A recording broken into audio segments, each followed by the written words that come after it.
이제 여름철이 다가오면 가족들이 휴가를 떠나게 됩니다. 그죠?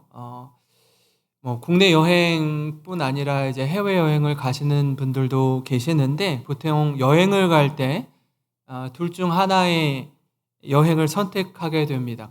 가이드가 있는 여행, 가이드가 없는 여행을 선택합니다. 이 장단점이 아주 분명합니다.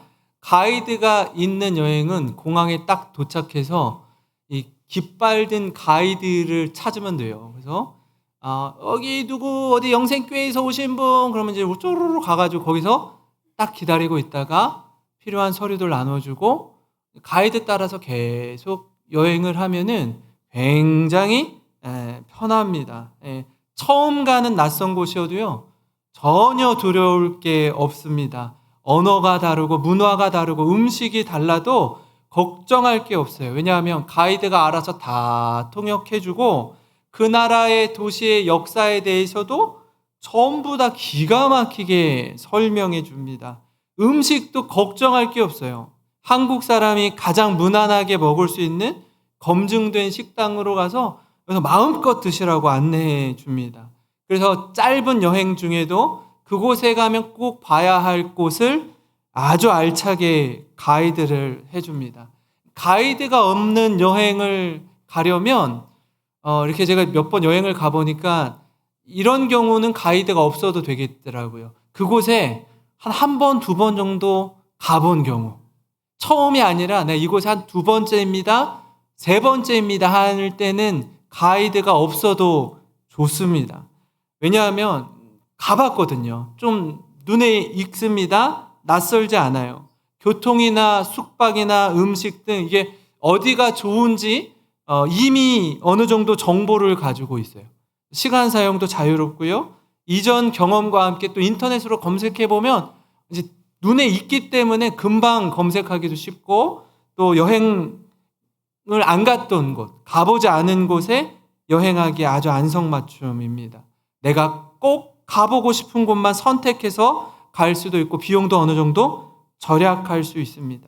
오늘 말씀 역시 마찬가지로 이스라엘 백성을 인도하시는 하나님, 제가 오늘 말씀의 제목을 가이드 하나님이라고 제목을 정했는데요. 하나님께서 우리의 가이드가 되어주시마 약속하고 있습니다. 그러니까 가이드 되시는 하나님을 따라가면 그 길이 너무나 복된 길이요, 완전한 길이요, 평안한 길인지 가르쳐 주십니다. 오늘 말씀을 통해 우리가 하나님이 어떤 분이신지 좀 함께 나누려고 하는데요. 첫째로요, 하나님은 우리를 인도하는 분이십니다. 오늘 말씀의 제목이 가이드 하나님이에요. 하나님이 우리의 인생의 완전한 가이드가 되시기 때문입니다. 우리 사람 가이드는요, 때로는 가이드를 잘 만나면 그 여행이 굉장히 행복할 때가 있어요. 너무너무 좋아요. 막 사람들이 십시일반 원래 팁을 다 줬는데도 불구하고 이분이 정말 기가 막히게 가이드를 해주시면 더 이렇게 덤으로 덧붙여서 드립시다 하는 경우도 있어요. 왜요? 너무나 기쁜 여행이었으니까. 근데 때로는 조금 눈살을 찌푸리게 하는 가이드도 아주 가끔씩 있어요. 그러니까 사람은 완전하지 않고 완벽하지 않기 때문입니다. 그러나 하나님은 우리에게 완전한 가이드가 되시는 줄 믿습니다. 말씀 17절을 보시면 이렇습니다. 너희의 구속자시요 이스라엘의 거룩하신 이신 여호와께서 이르시되 나는 내게 유익하도록 가르치고 너를 마땅히 행할 길로 인도하는 내 하나님 여호와라. 인도하는 내 하나님이다 라는 거예요.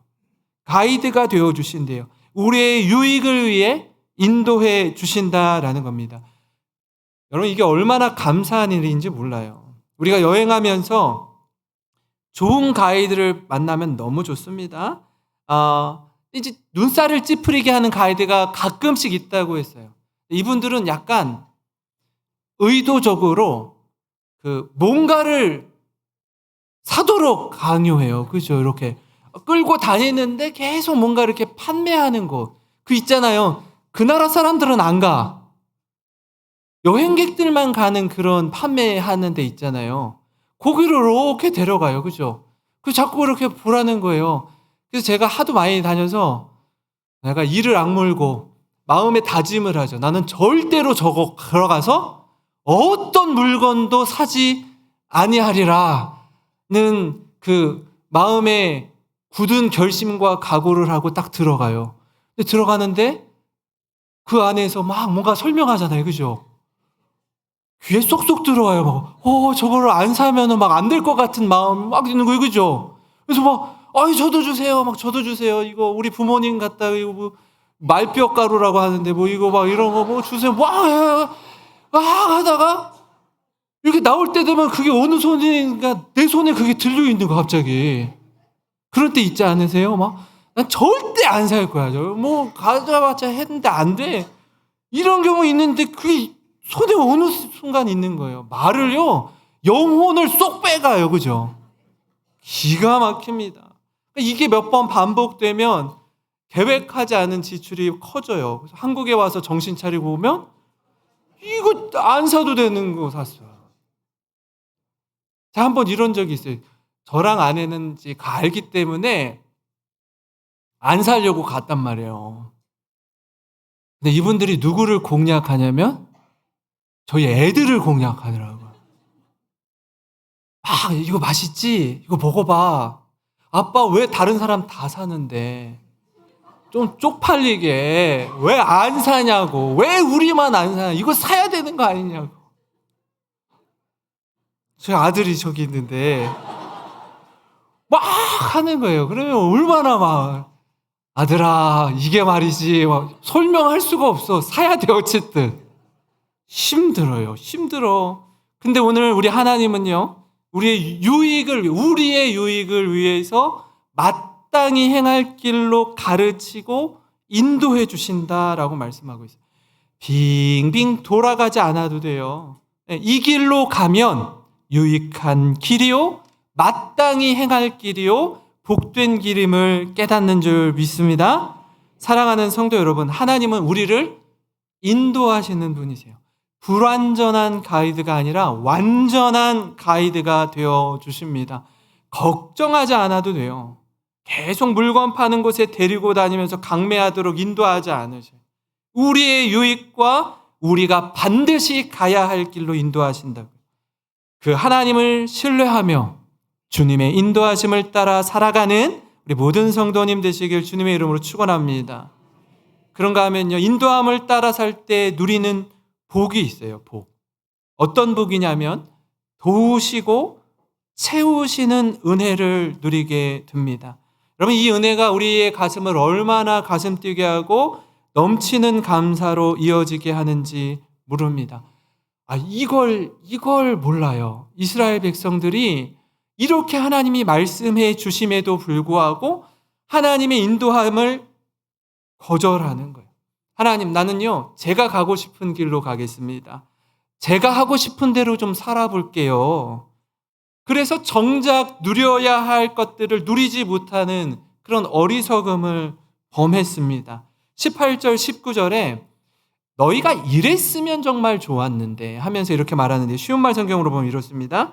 그러나 참으로 슬프도다. 너는 나의 가르침에 순종하지 않았다. 만일 내가 내 명령에 귀를 기울였고 내 가르침에 순종하였더라면 내게는 강물 같은 평화가 흘러넘쳤을 것이고 바다 물결 같은 공의가 출렁거렸을 것이다.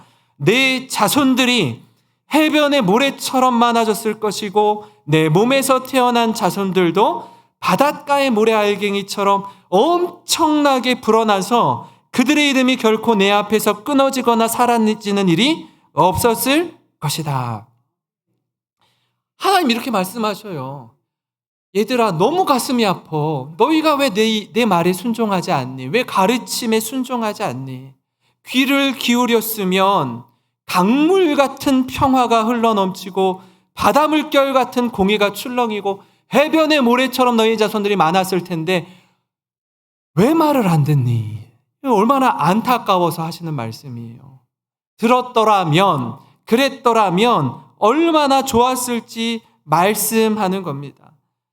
이걸 믿지를 못해요. 우리가요, 하나님 말씀을 말씀으로 있는 그대로 받고 순종해야 되는데 그 말씀은 알겠는데 이걸 세상과 비추어 볼 때 자꾸 불안한 거예요. 두려운 거예요.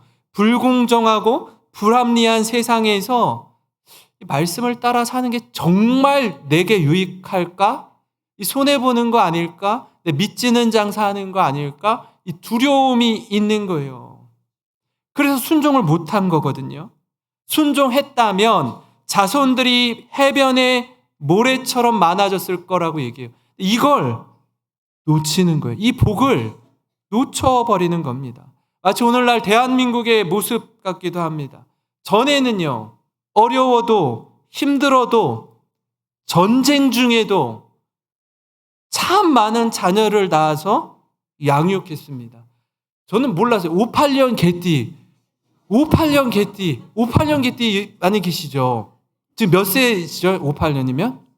67세. 전후 세대잖아요. 6.25 1950년 6월 25일 이후에 태어난 세대가 가장 많은 거예요. 인구수가. 가장 많은 거예요. 베이비붐 세대였어요. 당시에는 먹고 사는 것 자체가 힘들고 고되고 괴로웠습니다. 그럼에도 불구하고 방이 너무 좁아요. 잠자는 게 불편해요. 그죠? 그럼에도 불구하고 함께 울고 웃으면서 지낸 시절이 있었습니다. 오늘날은 어때요? 지구상에서 가장 빠르게 소멸될 국가 1위의 대한민국이 거론되고 있습니다. 골든타임이라는 게 뭐냐면 어떤 병이 걸리잖아요. 어떤 크게 다치잖아요. 심장마비가 오고 심혈관 질환에 문제가 생기면 골든타임이 있어요. 이 타이밍을 놓치면 회복이 불가능해질 정도로 위험한 상황에 빠지는 거예요. 이 대한민국도 마찬가지입니다. 이 골든타임을 놓칠 경우 50년, 100년만 지나도 대한민국이 사라질 위기에 처할 것이라고 아우성입니다. 그만큼 심각한 위기에 처해 있다라는 거예요. 다시 말씀으로 돌아가서요. 48장 21절 22절 보면 이렇습니다. 여호와께서 그들을 사막으로 통과하시던 때에 그들이 목마르지 아니하게 하시되 그들을 위하여 바위에서 물이 흘러나게 하시며 바위를 쪼개사 물이 솟아나게 하셨느니라. 여호와께서 말씀하시되 악인에게는 평강이 없다 하셨느니라. 출애굽 여정이요, 평안한 길이 아닙니다. 광야길이었어요. 광야길. 광야가 어떤 느낌이냐면 한번 보여주세요.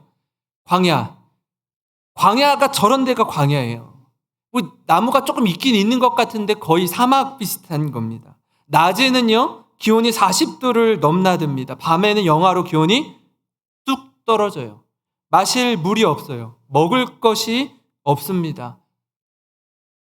장정만 60만 명, 어린이, 노인, 여성 합치면 한 200만 명이라고 쳐요. 200만 명이 가나안 땅에 들어가는 40년 광야길을 어떻게 통과할 수 있습니까? 하나님이 낮에는 뜨거운 태양을 구름 기둥으로 가려주시고 밤에는 아주 차디찬 이 영하의 온도를 따뜻하게 불기둥으로 추위로부터 막아주셨기 때문에 저들이 40년의 광야 생활 동안 발이 부르지 않고 옷이 헤어지지 않고 통과할 수 있었던 겁니다. 반석에서 물이 나게 하시고 만나와 메추라기로 먹이셨습니다. 완전하신 하나님, 우리의 인도자 되시는 하나님, 그 가이드이신 하나님을 따라 살 때 누리는 그 복이 얼마나 크고 놀라운지 모릅니다. 사랑하는 성도 여러분, 하나님의 인도하심을 따라 사는 성도님 되시기를 바랍니다. 여러분, 그때 우리는 도우시고 채우시는 은혜를 누리게 됩니다. 그 은혜 가운데 살아가시는 성도님 되시길 주님의 이름으로 축원합니다. 여러분, 마지막으로요, 복받은 자의 고백은 무엇이냐면 나를 구원하신, 우리를 구원하신 하나님을 찬송한다라는 거예요. 완전하신 하나님, 인도하시는 하나님, 그 하나님을 경험한 사람, 하나님을 찬양해요. 48장 20절입니다. 한번 같이 읽어보겠습니다. 화면을 보시고 시작. 이제 너희는 그리고 크게 환호성을 지르면서 그 사실을 널리 알려라. 그 소식을 땅 끝까지 전하여라. 곧 선포하기를 주께서 자기 백성을 구원하셨다. 야곱의 후손들을 해방시키셨다 하여라. 아멘. 사실 저들이 바벨론 70년 포로 생활을 하면서, 여러분 70년 얼마나 길어요. 그죠? 예. 그 시간을 어떻게 기다려요? 하루도 이틀도 아니고 1년도 2년도 아니고, 여러분 끝날 것 같지 않은 생활이었습니다. 언제 자유를 누리게 될지도 모르겠어요. 한 치 앞도 보이지 않는 삶 속에서 하나님이 이스라엘을 구원하십니다. 갚을 길 없는 놀라운 은혜입니다. 포로 생활 가운데 저들의 마음을 회개하고 돌이켜서 하나님의 마음을 움직여서 구원한 게 아니라, 그냥 하나님의 은혜가 아니면 해석할 수 없는 그런 자유요, 노임이요, 해방이었습니다. 그러니까 뭘 잘해서 하나님이 포로로부터 귀환하도록 하신 게 아니라 그저 하나님의 일방적인 은혜였다라는 거예요. 우리가 구원받은 것도 마찬가지 아닙니까? 하나님이 우리를 구원하신 이유가 내가 남들보다 더 뛰어나서 똑똑해서 돈이 많아서 높은 지위에 있어서 건강해서 키가 커서가 아니라는 거예요. 은혜가 아니면 설명할 수가 없습니다. 왜냐하면 구원의 근거가 내게 없기 때문에 그래요.